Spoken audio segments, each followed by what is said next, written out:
So yan mga ka-e-bike, welcome back to my YouTube channel. So for today's video, may babaklasin na naman ulit ako ng e-bike.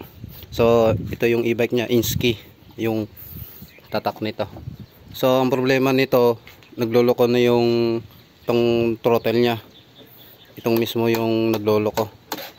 So ang gagawin ko dito, papalitan ko siya ng buo. Kasama rin dito sa kabila.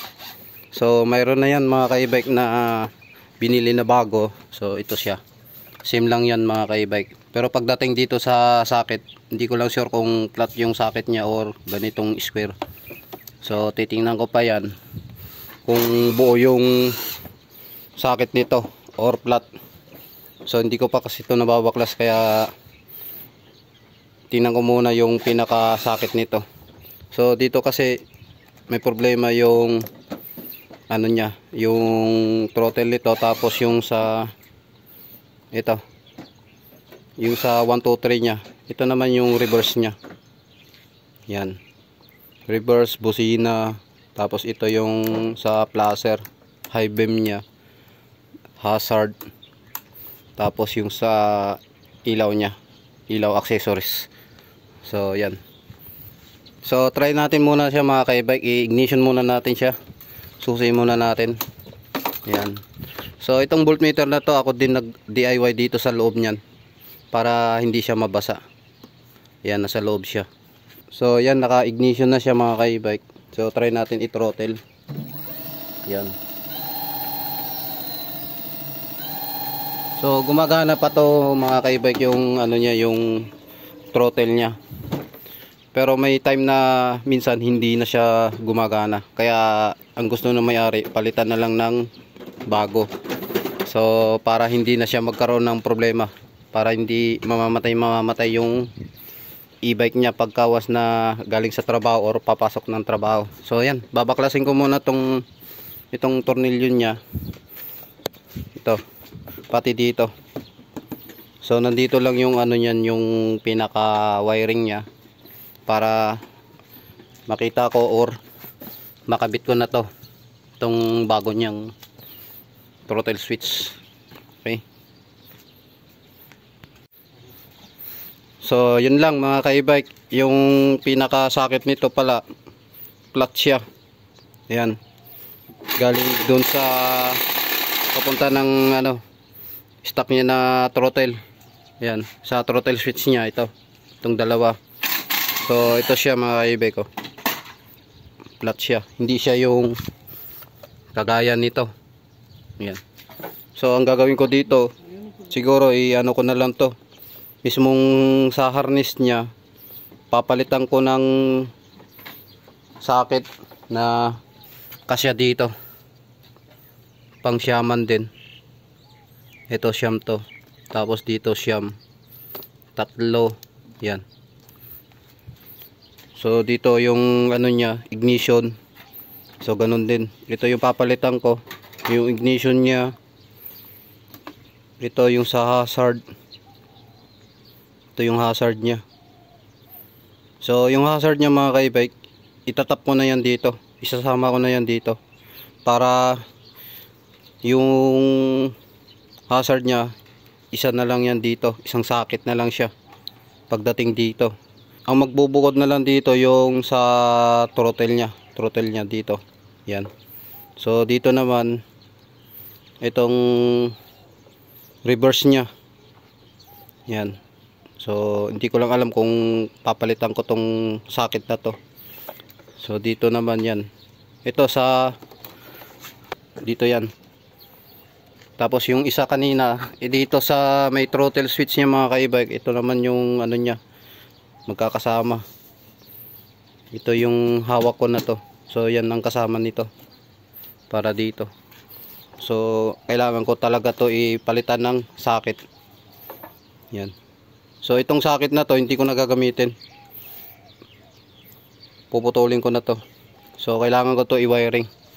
So yan mga ka-e-bike. So ito na siya mga ka-e-bike, tapos na yung pag-wiring ko ng e-bike.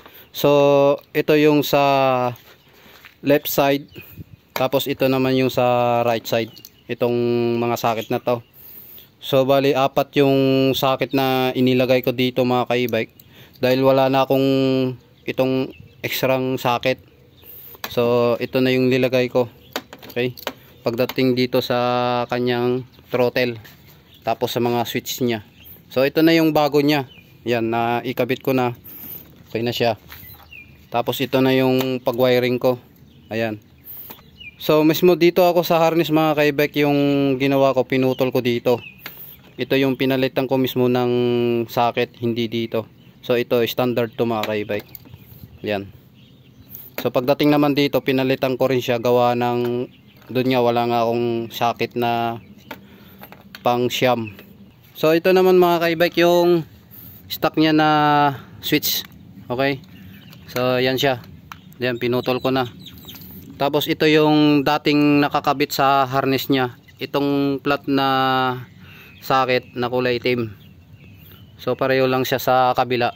Dito sa mayroong throttle. Okay. So ito yung ano niya, yung pinutol ko. So yan. Yan siya mga ka-e-bike. So nagkamali ako ng putol. Kaya yan, naputol na rin pati sa switch niya dito. So yan na siya mga ka-e-bike. Okay.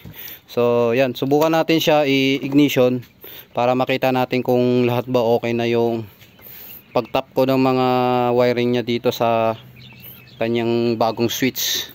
Okay. So yan. So try natin ng busina. Tapos sa placer niya. So yan, gumagana siya. Tapos dito naman sa side, tingnan natin. Yun, gumagana siya mga ka-e-bike. Okay. So ito naman yung high beam niya sa ilaw. So dito tayo sa kabilang switch. So pagka once na sa gitna natin accessories, tingnan natin yung taillight niya. Yan. Tapos sa ilaw, ayan, yung ilaw niya. So high and low, ayun, okay siya, high and low. Tapos itong push button niya mga ka-e-bike, ito yung sa 1, 2, 3 niya. Okay. So ayan siya. Ito siya sa gear niya. 3, 1, 2, 3. Tapos subukan naman natin yung sa throttle. Ayun. Gear 1, 2, 3. So yan. So naka gear 3 yan mga ka-e-bike. Ayun. So yan, okay na siya. Lahat okay na. Try natin ulit yung busina. High beam. So dito mga ka-e-bike, may hazard niya pala. Ito pala yung hazard niya. So pag tinaas ko yan, ayan. So tingnan natin yung placer. Ito. Tapos dito, yung sa harap naman, ayun. Tapos dito. So yan yung ano niya, yung hazard. Okay. So ito yung hazard. So yan na, okay na siya mga ka-e-bike. So ang gagawin ko na lang dito mga ka-e-bike, ipasok ko na lang tong wiring niya dito sa loob. Tapos ibabalik ko na tong ilaw niya. Yan. So ito na siya mga ka-e-bike, tapos na. Naikabit ko na yung headlight niya. So na-screwhan ko na rin yan dito sa baba niya lahat. Tapos subukan natin siya. Panda rin. Ayan, busina. So i-try natin siyang patakbuhin. I-gear 1 muna natin siya. Ayan. Yun, malakas siya.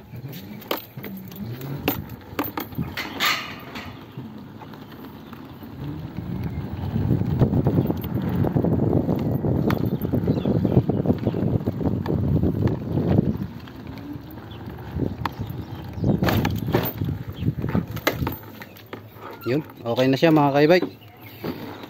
So tapos na. So yan ang e-bike niya. Nakailaw na kaagad. Tapos high beam natin. Yun. Okay. So yan lang mga ka-e-bike, maraming salamat sa walang sawang pagsuporta sa aking YouTube channel. So suportahan nyo na rin mga ka-e-bike pala yung aking Facebook page, yung ka-e-bike TV tutorial vlog. So yan lang po, maraming salamat po mga ka-e-bike. Thank you po.